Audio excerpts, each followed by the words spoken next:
ఎవరు రాయగలరు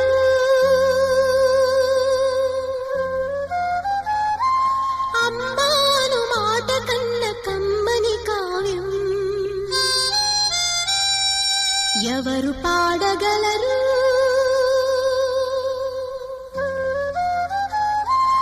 అమ్మ అనురాగం కన్న తీ